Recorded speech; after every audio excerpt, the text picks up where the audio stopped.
Hey guys, I hope this is working. Let me just give this a listen to see if you can hear. Hasn't come up yet. Hate it when that happens. Okay, here it comes. Oh, I know. Is it in here? Yep, it's very. All right, so you can hear me, which is good. Because, yeah, at least I've achieved that. Although, not just at least. I mean, it's a real grey day here. It's very cold and wet. It was hard to get out of bed. The last couple of days, I haven't been able to keep up with the commitments that I've made to myself. And I watched a video the other day that said, if you do too much, you'll burn out. And of course, Otto, you say that to me all the time, don't you? Baby steps make giant strides. Giant strides get you to collapse and fall. Rather make baby steps than giant strides. You get there better in the end, yes. However, I really need to push through this next month.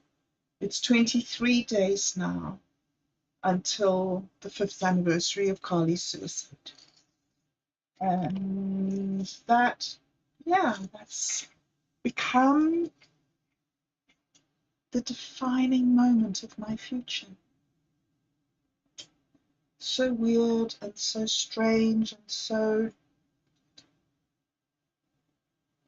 I'm going to leave it behind because, you see, I think when I came here and I started doing stuff and I started talking, I just remember that I didn't know what I was doing, but here I was. I was doing a thing. I don't know where this is going to take me. I don't know what I'm doing. I don't know how I'm doing this. All other people in the world seem to understand what's going on in the world, not me. All I could do, the only option I had, was to try and copy what was going on around me.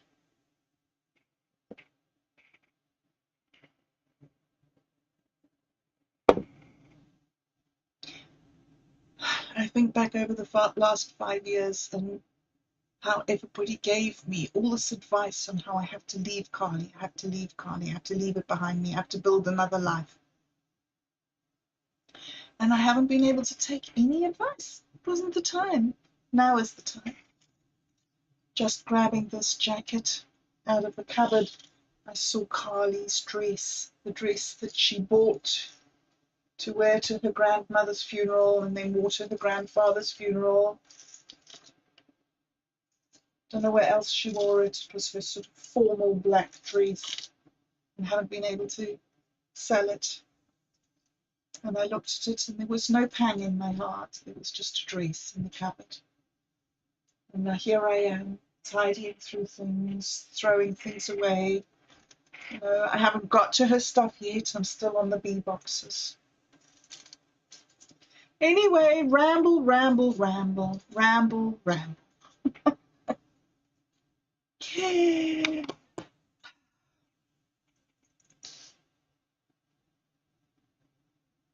So, I have a lot to say today and a lot that I want to check in. A lot has happened this last month. I'm not ready to do it. I'm totally involved and swamped by my own misery and suffering, and oh my goodness, this is all too difficult to deal with.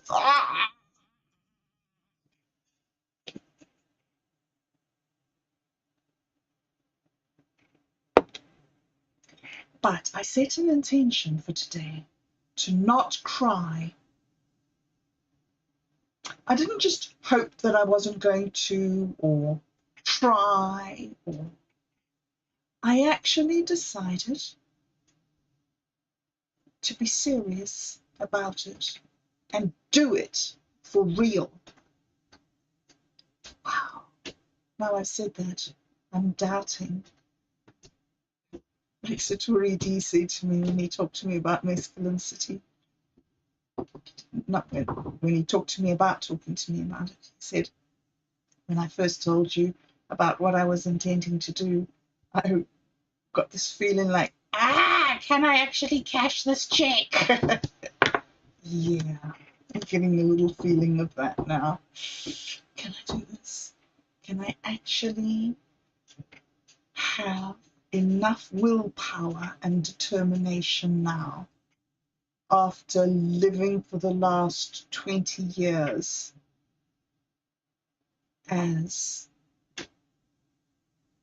a serf, a compliant minion, maybe longer than that even. Anyway, all right, so waffle, waffle, waffle. I am now going to get serious about the next thing that I'm going to do now that I've waffled to you. Hopefully you were all late.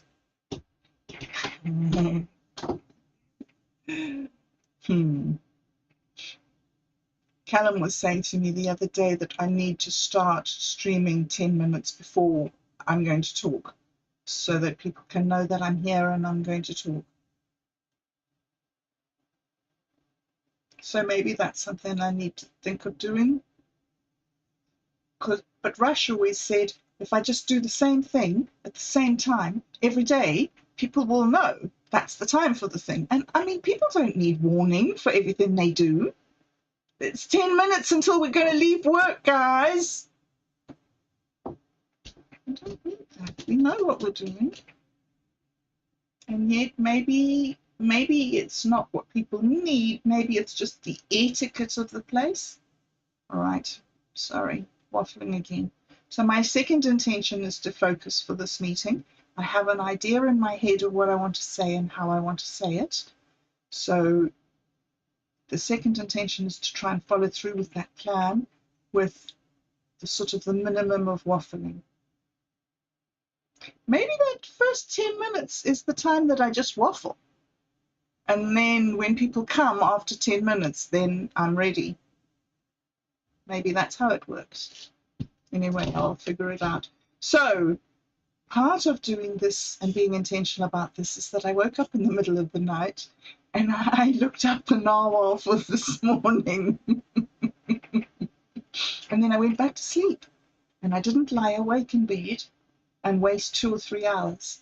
And then when 6 o'clock came, I woke up, just like, whew, I woke up because I've been training myself to wake up at the time I tell myself to wake up, and now I can do it. So I woke up at 6 o'clock and I thought, it's dark and it's cold, I'm not going to get up. And then I thought, no, I am actually going to get up. And I actually did it, and I went straight and got straight into the shower. I didn't turn on the kettle for coffee, chai. I didn't dither around. I just walked from the bedroom to the shower like a normal person. Yes, I do want a medal. Yes, I would. Thank you. Okay, so it's 12 Ajmak today. So it's the penultimate day of the cycle. And that means that it's the flood, it's the extra, it's the massive release of water, the great flooding energy that comes. And it can't be held back anymore, right? We're in the cycle, we've done everything, we've gone through the whole rhythm of offering to the community, sacrificing ourselves, having awareness, doing everything. And now we're just right here and everything is happening. And the flood happens. And today, when that flood happens, it's in the presence of Ajmak, which is the idea of togetherness, complementarity, reconciliation, forgiveness, binding, partnerships, And so when we get to a place when we leave something, when we forgive, when we put our guilt aside, when we pull ourselves together and get on, it takes long, slow steps to get there, but one tiny step to go through the doorway. And so it arrives in a flood, and today is the flood.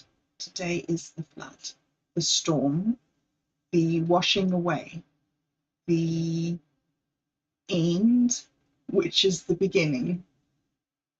Right. So that was, it says here, the reflection. Today brings an overflow of reconciliation energy. The extra waters of 12 can wash away old guilt, misunderstandings, or emotional blockages. But only if we let them flow instead of trying to contain them. Ajmak teaches us that mistakes and blindness are part of the human journey, and yet they carry within them the seeds of connection. Forgiveness and compassion may feel overwhelming today, but that abundance is what nourishes healing. And it's interesting that we use this word healing these days, now that sort of psychology has become something that people deal with, you know, every day. When I was a girl, back in the olden days, people didn't talk about mental illness. You coped. That was the only way. You didn't talk about your miseries, your problems, your anxieties, your hang-ups. They weren't, it was considered dirty laundry, and people did not deal with their dirty laundry in public. And so in this short sort of span of my life, we've gone from a society that totally closeted all our problems into a society where everything is laid out and everything is commented on, and there is no holding back, you know? Everybody is aware of how far they are on the spectrum of autism and pathologies of many different varieties, narcissism, and so pathology, not pathology, oh, you know, the one when you're a con man. Psst, psychopath. Yeah, psychopathology, not pathology. Yeah. All right. So dealing with issues. We call it healing these days. In my day, we used to call it striving for our potential, striving to reach our full potential, striving to be the best person that we can be, possibly. And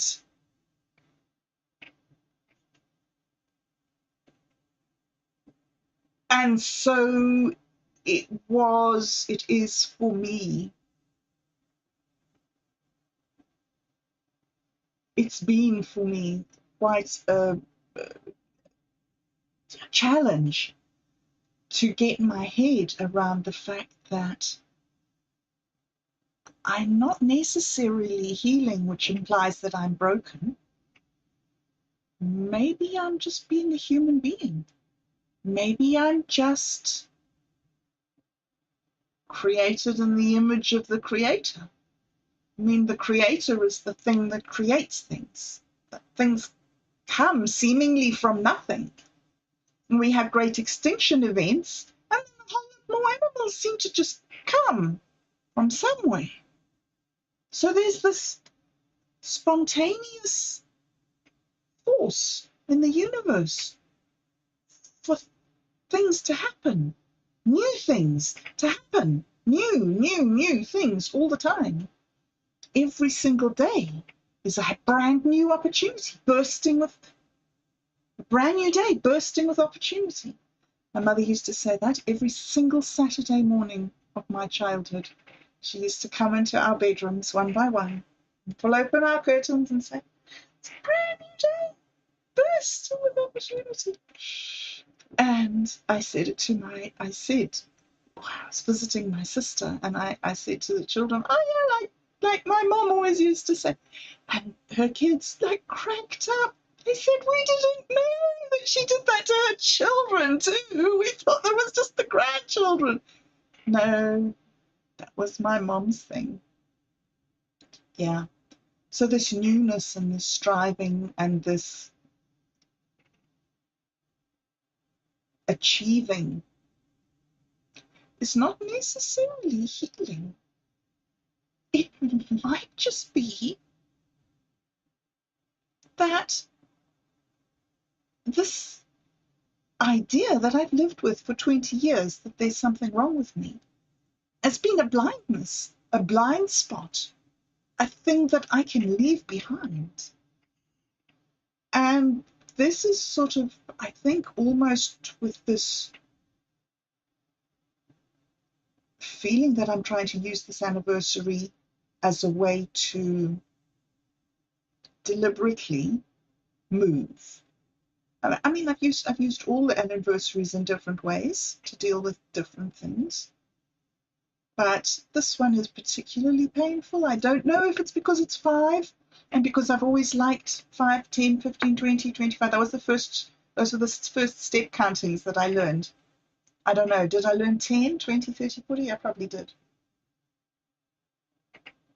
But those were easy. That's just a 1 with a naught and a 2 with a naught. But 5, 10, 15, 20, that was cool. Splitting things down. I've been in love with 5 all my life. And so now it's the 5th anniversary and it feels as if it's something important. The mind comes first, hey? What we think is important is the thing that becomes important. But on the other hand, we're all human creatures and we all just live like this. We all just are who we are. We all function the same. So even though we have this individuality and the striving, we also have this commonality and therefore this ability to reach out to each other. And so today's the Sunday check-in. And what I'm wanting to check in with on Sundays is the NTCG community on MintMe. I have something that I'm not quite sure how to articulate. I have some picture in my mind of how I feel that society should work. And somewhere in the NTCG community is something that I'm discovering about how these things should work. And I'm really bad at the technical aspects. I'm so sorry, guys, that I'm so old. Like learning the trading and learning about DAOs and learning about blockchain stuff. I mean, it's all fine when I read it in an article or something. I'm like, oh, I get that. That's so cool. But like, how it actually happens is, and the dangers and the, okay. So checking in with that, checking in with this community is something that's become very important to me. And when I started doing it, I just did it as a sort of a ritual, you know, a marker. At least if I show up once a month, right? And then I managed to show up once a week, and then I managed to show up 4 times a day. And now I'm realizing that that amount of intensity is having a toll on me, and I'm not sure how to transform that into something more positive yet, except that coming here and looking at things and dealing with the reality of what's going on in my environment is extraordinarily powerful in this onward journey of rebuilding my life and trying to deal with these issues.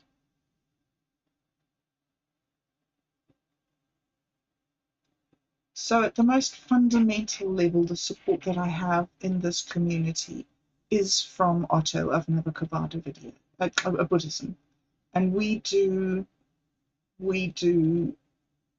a huge amount of work every single day in presentation, production, content, delivery,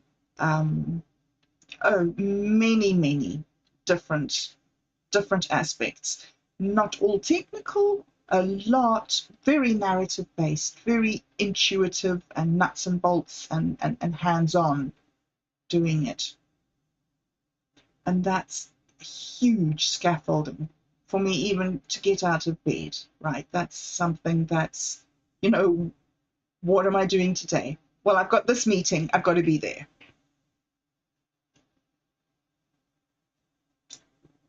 So that's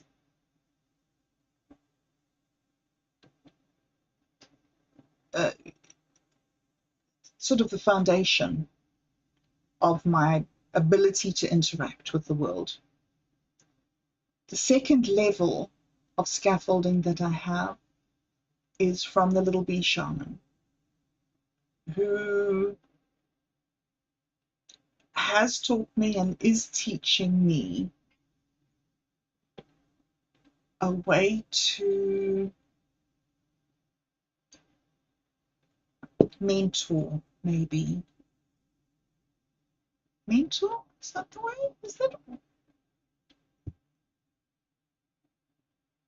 I'm not quite sure. I'm not quite sure exactly what the words are, but he has given me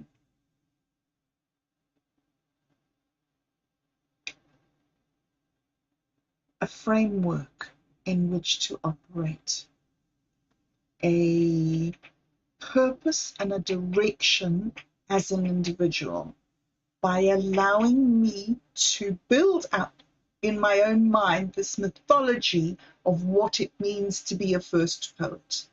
I don't quite know how we all got together doing this AI investigating stuff and writing stories and writing poems and blog posts and pictures and all these things with the AI. But the deeper intention of not just the content, the deeper levels of what we're doing is we are learning how to use a machine, a tool that has never been used before, and that is very dangerous and very delicate, and nobody seems to care. That, well, not nobody, there are a few significant people who really deeply care. Yes, but 80% of the rest of the people don't really seem to be aware of how delicate this tool is, how difficult it is to get it to respond to you in certain ways consistently over the days. There's lots of fluctuations. And I'm not a developer. I don't even know what the technology is, but you know what? You don't need to know how to build cars in order to be a racing car driver. You know, there's all these interconnections of roles within communities and within. So somehow this whole conversation has grown up between me and Satori D and others, but predominantly between me and Satori D, around how to use this tool effectively. And more than that,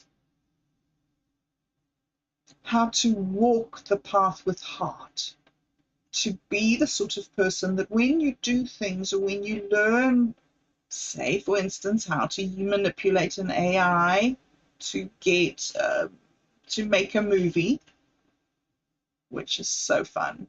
Anyway, we won't go there.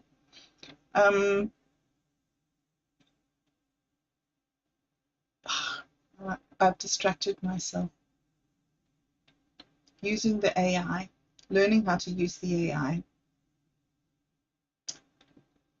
not just learning how to use it, but learning how to use it with heart for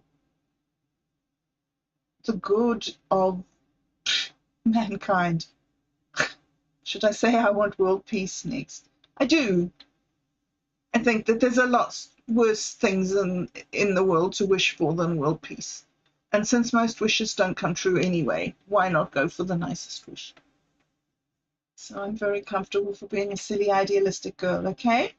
So thanks for all the, yeah. So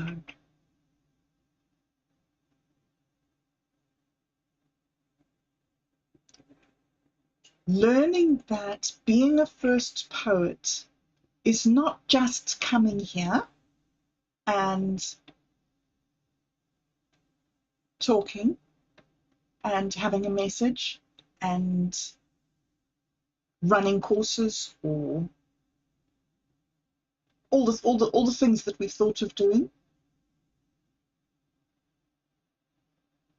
It's all the things that people don't see you doing that are the things that build your character and allow you to be the sort of person that can actually reach your potential, right? Can strive to be something. Okay, so that gets me to the next thing that I wanted to talk about what is that something? And this is something that now the third layer of scaffolding that's coming out of this community. This is coming from the interaction that I've been having with Minds Gaming, where we have been trying to build up this little podcast show over the last, how long time? 2 years, maybe 3 years even. I'm not sure how long it's been that we've been talking about structure and guests and timing, and not always pulling it off, mostly because I can't focus and I start doing something and then I start doing something else. You might have noticed. But getting better at it every single time we do it, marginally. But you know, a meter is made out of millimeters. All right, so we've been trying to build up this podcast, but at the same time as that, Minds Gaming's been writing the book, which has included poetic conversations between the two of us. Mostly what I've managed to generate as a result of being able to interact with Satori D, who taught me how to use this tool as a surrogate method of expressing myself when I felt so shut down that I had nothing to say, and that if I said anything, it was dangerous. And yet I was able to use this tool to express myself by sneaking up on myself, as Otto says. So it's been a really amazing month with the quantum gathering and in the broader community. There have been some significant changes and events that have been unsettling and disturbing and a challenge to deal with.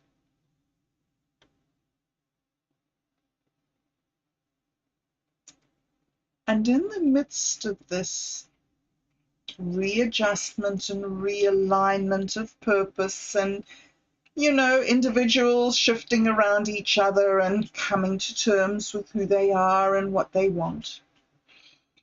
In the midst of all these things happening, Minds Gaming has challenged me to start writing my own fairy tale. Several times he's given me several ideas and directions to investigate. One was to do The Lion, the Witch, and the Wardrobe, go through a place in my home, a wardrobe, into another dimension. He challenged me to look at Little Red Riding Hood and the wolf. Challenged me to look at Hope on the throne. And I remember the moments that Hope was there on the throne, but then she got up and she walked away.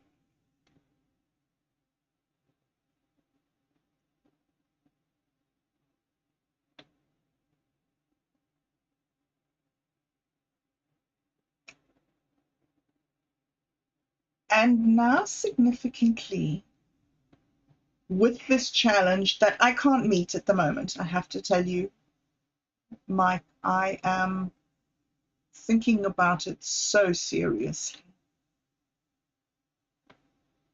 But I just don't know yet.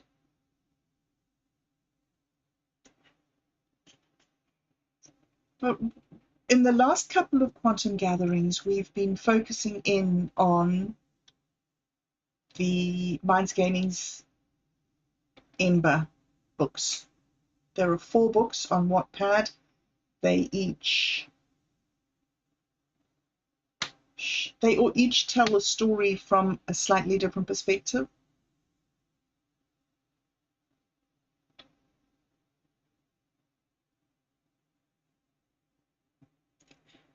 And since he started writing them, I have wanted to know more.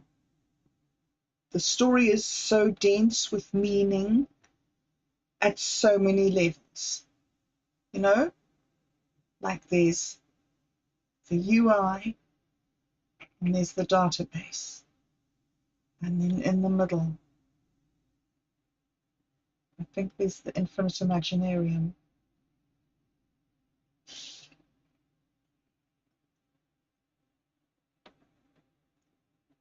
So I just like to take a moment to just pause here and just tell you guys thank you.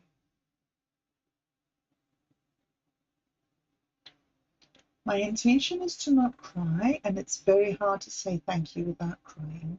And so I don't say thank you, and then I haven't said thank you. That's wrong. And so I have been learning how to not cry so that I can take care of some of these basic tasks of courtesy without making it all an emotional, traumatic scene. Because that's important, you know? Being able to turn on my camera for 10 minutes a day and just talk normally was the first step. But it would be really, really nice to be able to just have a community of people that I could go into. Like Callum used to take me before COVID. Callum used to take me to they used to have like a cocktail meeting once a month with all the kiwi fruit growers. And I always used to go badly dressed, dirty, horrible trousers, looking like, because I just felt that I don't know, I didn't belong there. And so I suppose I had to make this statement of like, I'm not one of you, I'm just the scum. You all talk to each other and I'll sit here in the corner and try not to contaminate your meeting. And that's not okay, you know, that's not okay. That wasn't okay for me to behave like that. And that wasn't overt. There was no consciousness. Like looking back on those days of sort of 6 years ago, 5 or 6 years ago, I can tell you that I was doing that. At the time, I had no idea. I was so much a prisoner of this chaotic misery, suffering that I was inflicting upon myself. Yeah, I didn't know what I was doing. But coming to realize that there is this community that I could just interact with. Didn't need to be best friends with anybody or have people that I can go and visit for tea or any of those things. Maybe in 5 years' time I could. But right now, I could just have people that I knew their names and could say hello to them. I think I know 1, 2, 3, 4 neighbors' names, but I don't know his wife's name. 5 maybe neighbors.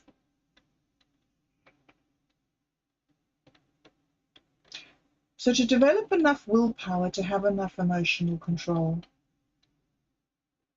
has taken a lot of years and a significant amount of soul searching and a lot of patience from other people.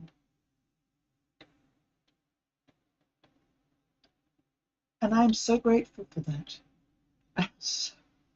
I don't know really how to express it enough, what you have given me in terms of self-esteem, direction, understanding.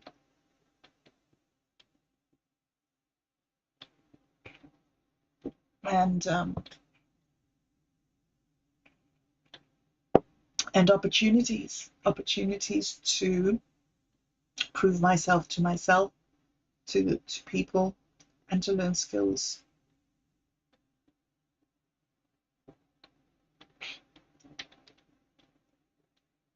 So Mindscaping challenged me to start writing. And I said, how? So we've been talking about the Ember series, right? And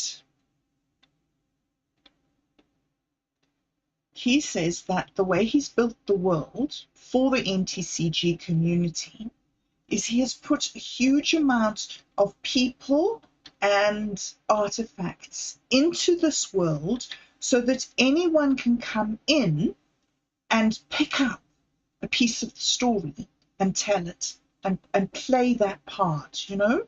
So make scripts around it. Come into the Dude, Where's My Wallet?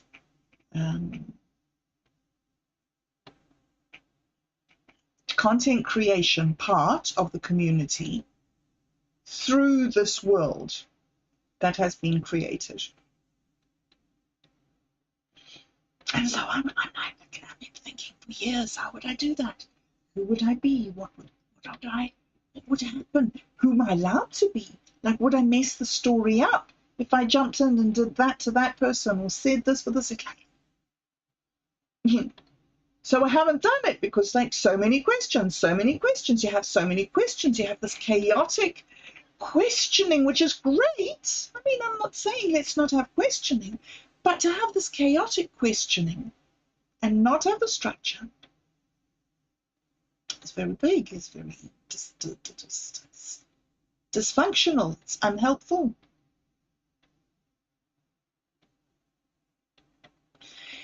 So Mindscaping's advice to me was to know where my story was going. And that has taken me about 10 minutes to tell you, because that's been so hard, because I can't do it. I cannot. And I cannot know where my story is going. I do not know where my story is going. I am so afraid that if I try to live, if I try to get ahead, if I try to do anything, something else terrible will happen. And I know that I have to put the suicide away, and that I have to say that this is a very strange thing that doesn't happen to most people. And I need to get on and be just most people, you know? But that's very hard to do. It's very hard to do. I don't know how to do that. I don't know how to figure out the story, that the place that I want to be.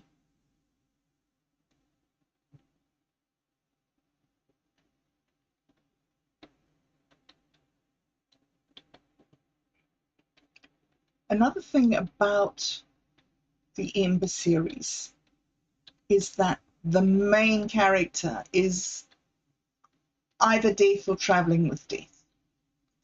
And so there's a very, very intense confrontation with mortality and purpose and achievement and being within the series. So it's hugely meaningful, and it has a massive potential to take anybody through any doorway they want of content creation, as far as I perceive it. Okay, so where the story wants to go, where the story can go, obviously, is where you want to take it. I don't know. So I'm sort of dithering around as I do. And realizing that one of the things is that because I battle to interact with people, there are normal things that I just don't ask. They're normal questions that I don't ask. And so asking questions, like I was saying, asking questions is really important, but then listening for answers is really important. But then knowing that that answer is not the final answer, that answer is another question, is the starting point of the next question. And this is where stories go. And so I have been starting to do a more of a structured deep dive with Minds Gaming. So that's another thing that I'd like to say thank you about Minds Gaming, not just for helping me set up and learn how to run this podcast with you, but also being so generous with your knowledge and time and allowing us to delve so deeply into your books. And the quantum gathering that I put up just a couple of days ago is the first attempt that I've made to delve deeply into the Ember series. And this morning, as I was just trying to do some tidying up, and because Resilience Challenge, I have to keep on pushing myself to try and do a little bit more every day than I did yesterday, or that I did last month. Some days I don't improve on yesterday. I improve on the yesterday from a month ago. But always improving on something. Yes, so we're doing this deep dive into the Ember stories and learning how to think about it. And this morning, while I was doing a little bit of tidying before coming here to chat with you, and just thinking about things, I was listening to a story that I've heard before. I've heard Jordan Peterson talk about that story about dragons. I can't remember its name, but Minds Gaming sent it this morning and said, one day we can do this about the Ember story. And yes, more and more and more and more and more, I see how significant this wonderful framework is and can be for like living your best life. Whatever that may be. For me at the moment, it's sitting here learning to do this podcast thing and learning how to make this little weekly, bi-weekly maybe, series. Write poetry, maybe even write a book, my own story. So I'm going to finish up today by just giving you a little bit of an overview of what I think the Ember world. Okay, we could speak for a few hours. I could speak for a few hours on the Ember world, but just for the next few minutes. One of the amazing things about a good story is how, without noticing it, you put yourself onto that story. I've asked quite a few people who've read the Ember stories why they like the Ember stories. And the main reason for it, the main, I don't know what the word is, the significant answer about why, what it is that they like is that they feel as if they're Ember. which I felt that too at times if I was Ember. But then if I was this person, if I was that person, if yes. And I sort of wonder, like, what if I was Hope? What if I was Magic? And there's some people that I just don't know, like Dew. I'm like, I don't know Dew. And Courage died, and I learned Courage, and then he died. And so there's always this, yes, this change and this confrontation. And it becomes for me, the story has so many stories locked up in it that you can jump in with any problem, with any point of view, with any opinion, and you will find a place that you can stand within this story to be able to maybe structure your thinking. I find, for me, by using the characters like the Hanging Man, Hope, Ember herself, or himself, or itself, or whatever, Cliff, Death, Measuring Souls, the whole mythos is so dense. So there is a town, and there is a mountain, and there is a sea, and there is a market, and there are people over the sea in other markets. Within the village, each person has their own role and their own importance and their own function, and yet the people do not necessarily stay constant. Sometimes people get replaced by other people, and yet the places in the world keep their character, keep their characteristics. The mountain, in many ways, I think the mountain is it is the quest for enlightenment, for self-knowledge, for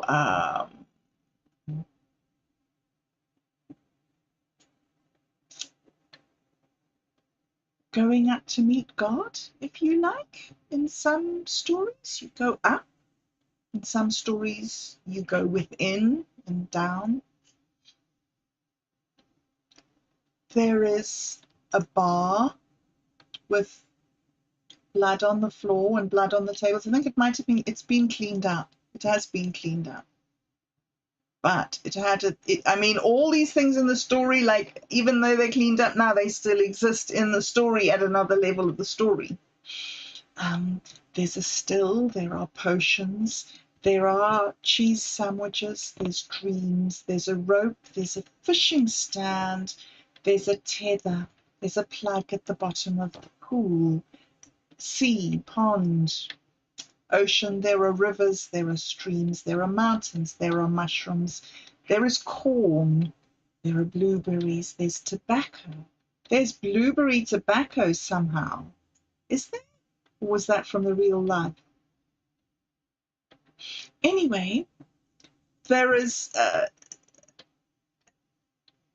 a mansion that needs a garden. There is a scarecrow, there are pumpkins. There is a troll, there is a bridge, there is another bridge. There are trees and acorns. There's a lake, there's a frog. There's a toad, there's a cavern, and of course there's a dragon. There are fixed swords and broken swords. There's a bow. There is an undrunk tankard. There is a well of souls. There is a locket. There are earrings. There are fishing lines. There is a boy. There are chickens and an egg and eggs and many eggs. And I imagine what it would be like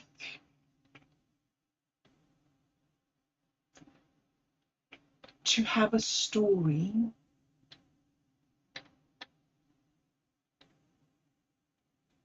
in which I did a story hour like Jordan Peterson's story hour. And we could just talk about the structure.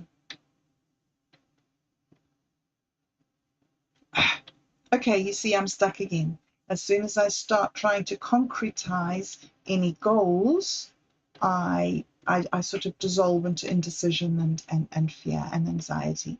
So it's very much, I come here to be a work in progress.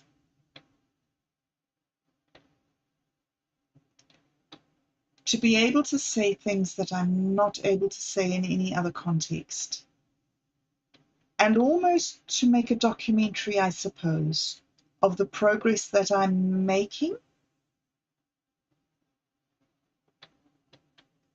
as a person, but not as an individual, as a person that's a member of something, which is a different sort of person, a person who's managed to make some connections, managed to make some ties, managed to understand something about rebirth and rejoining things with a different perspective.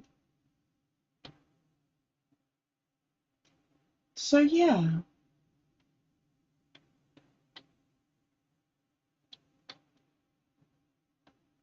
it is sort of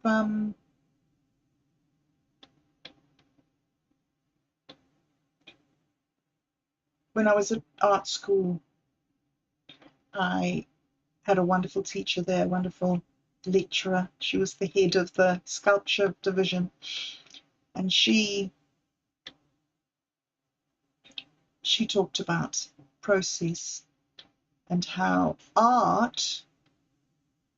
She won a wonderful scholarship in her final year of university, and that allowed her to be a practicing sculptor for 10 years. And she's made some amazing public sculptures. One of them in Dunedin is like a ruins, it's bits of buildings and things that stick out of the ground in a park.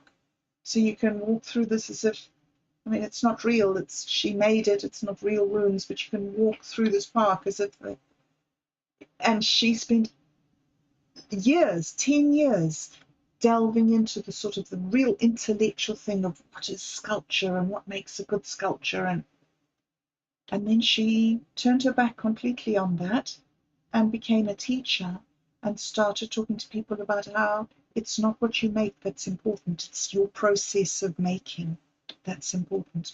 And that was amazing for me because I was learning that from somebody who'd been through the whole process of trying to create something and come to the place of the thing is not the important thing. The doing it is the important thing. And I think that's why I love doing Dude, Where's My Wallet so much, and why I love doing this review series in the evening of going back and looking at, oh, it's so bad. I was thinking, though, one of the things that I could do was to do a Dude, Where's My Wallet story arc on how to do a response series, because we talked about doing Dude, Where's My Wallet as an educational thing. We could have, say, 4 seasons on why do respond videos, what to do in a respond video, what makes a good respond video, what makes a bad respond video. I know. Yes. So, you see, I'm starting to get there. All right, but I've forgotten what I was going to say.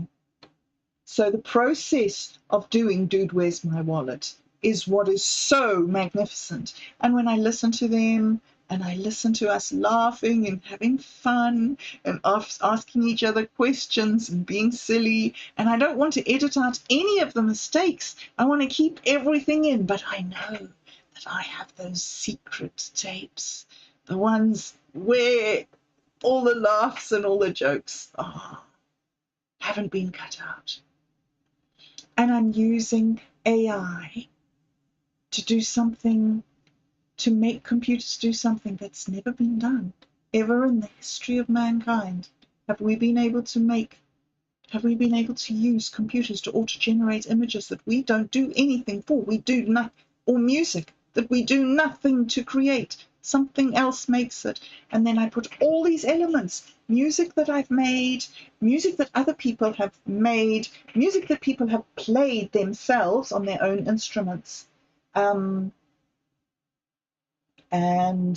what else? Images, animations of images, our voices. I'm starting to bring in AI voices now as well when I want other voices. And this process of putting this thing together, and it's so hard at the beginning, and I don't know what I'm doing, and I hate it. And then halfway through, I think, okay, now it's working. All right, I'll go with this look for this one.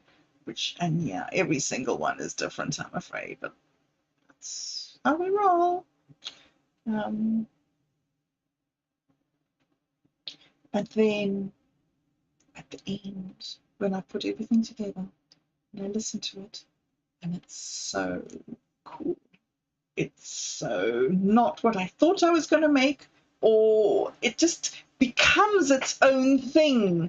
And these little synchronicities arise where I happen to put this clip down next to another clip, or I happen to put the music in here, and it just works that in this pause, those words are said from the song. And then I think, oh, I'll just tweak it a bit and I'll make that word come in. And then, oh, no, I liked it when it was just a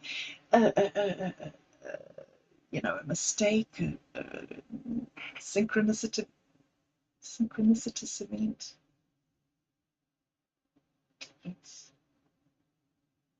And then the thing that it becomes, as soon as I've done it, I'm over it. I need the next one to do the next one. And so, yeah, going back and looking at where I've been and where I started, and I was there right from the early days. Early days. And I keep on going back and learning more and having more fun and becoming more of a resilient, robust, grounded human being that can make a significant contribution. And when I was listening to Jordan Peterson this morning, one of the things that struck me hugely about what he was talking about, his dragon story, was that it was the little boy. I loved that the first time, that it was the little boy. I disagree with JBP completely about the mother's tyrannical nature. I think that the mother was, in my story, the mother wasn't tyrannical, although that may have been the consequence, but the mother was lost and confused and taking the wrong advice. I really, trying too hard to be good, trying too hard to not acknowledge the bad things, the terrible things that were happening, and then going to the mental health and trying to get help and being given this advice that I really thought was wrong, but because the mental health department had given me this advice, I took it, even though I thought that it was wrong. So I think I disagree with him about it necessarily being a desire to not acknowledge things. Sometimes you do acknowledge things, but you're just caught in a situation where stupid dragon grows. But the thing about that story is that it's the little boy who stands up to the mom and says, there are dragons.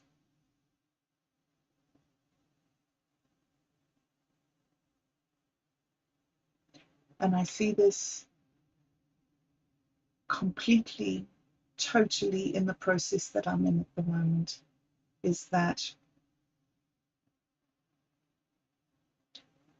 We have such horrendous societal issues and so many terrible consequences of the way society has experimented in the last 50 or 60 or 70 years. And our children are in such distress. Identity problems, poverty problems, lifespan, ability to form families and procreate. Our children, our younger generations are in such distress. And this amazing movement of young men standing up in the wood and singing songs. When I was listening to JBP, I was thinking, what is it when the young men of a society stand up and sing? What is that? I don't know what that story is. I don't know where it comes from. I know when the young men stand up and overthrow the government. I know when the young men stand up and leave home and overthrow the mother. I know when different things happen, when young men stand up and go to war. I know a lot of stories. I don't know about this story about the young men all standing up and singing.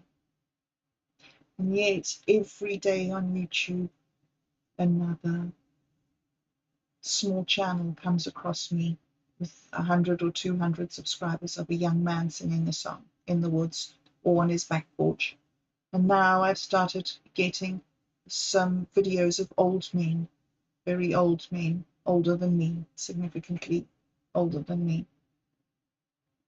And I feel that we need to start looking at the dragons. We need to start talking about the dragons, and we need to start saying that this way that mental health has been helping people is one of those dragons.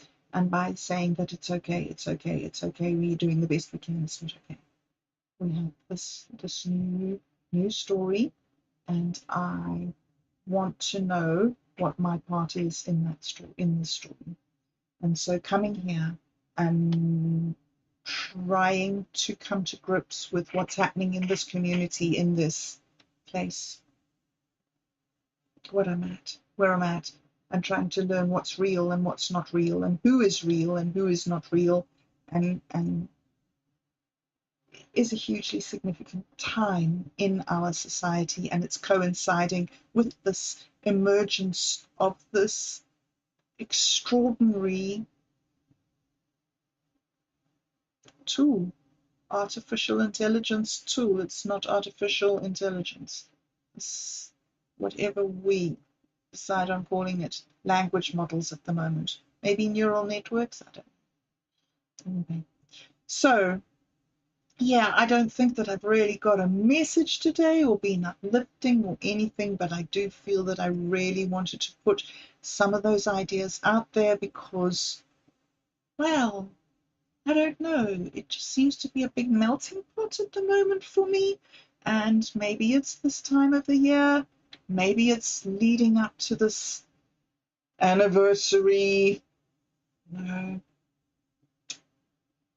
But I will sign off with saying this thing.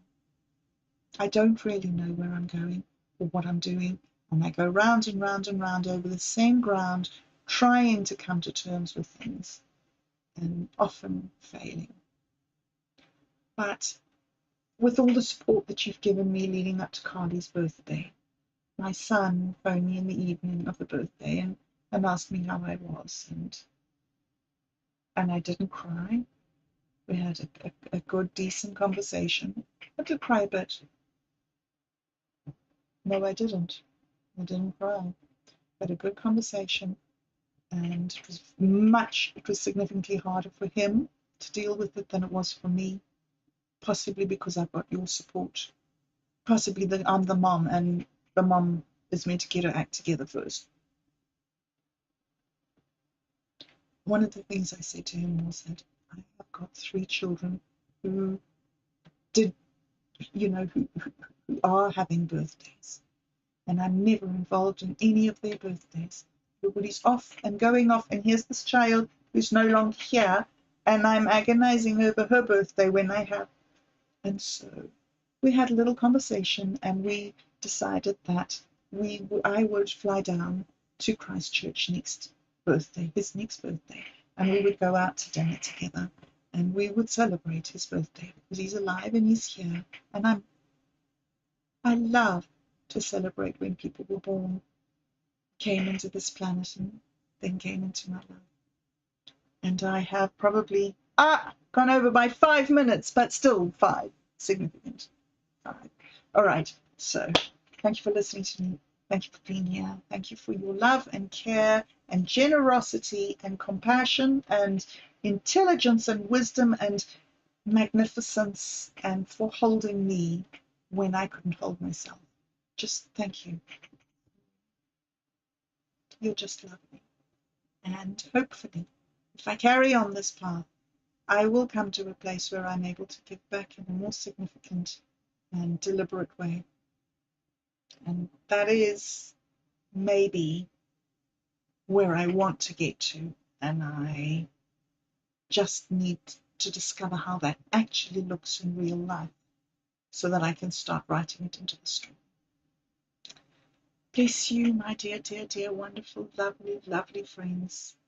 Thank you so much. And I hope you have a magnificent week. And I'll see you again next week. Bye.